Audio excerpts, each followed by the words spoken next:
एक छोटे से गांव में एक गरीब लड़का रहता था जिसका नाम मोहन था। मोहन के पास बहुत कुछ नहीं था, लेकिन वह हमेशा खुश रहता और अपनी माँ के साथ मेहनत करता था।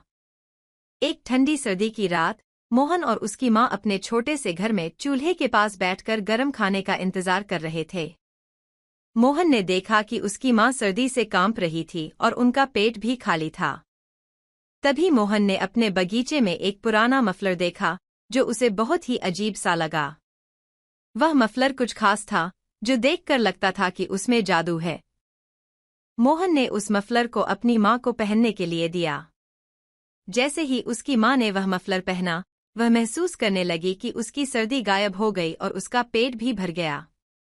मफलर ने एक जादुई असर दिखाया। अब मोहन की माँ को कोई भूख या ठंड का एहसास नहीं हो रहा था। लेकिन मोहन ने देखा कि जैसे ही उसकी माँ ने मफलर को पहना, उसकी माँ के साथ साथ आसपास के लोग भी खुशहाल हो गए और उनकी समस्याएं कम हो गईं।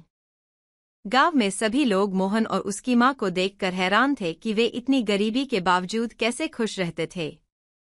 मफलर ने सारे गांव में खुशी फैला दी। मोहन ने महसूस किया कि यह जादू का मफलर किसी एक व्यक्ति के लिए नहीं था, बल्कि इसने यह सिखाया कि अच्छाई और सहानुभूति से किसी भी समस्या का समाधान निकाला जा सकता है।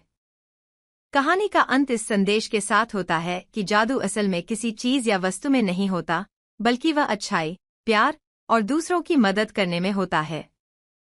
मोहन ने उस मफलर को सभी जरूरतमंदों को पहनने दिया और गांव में हर कोई अब एक साथ खुशहाल रहने लगा।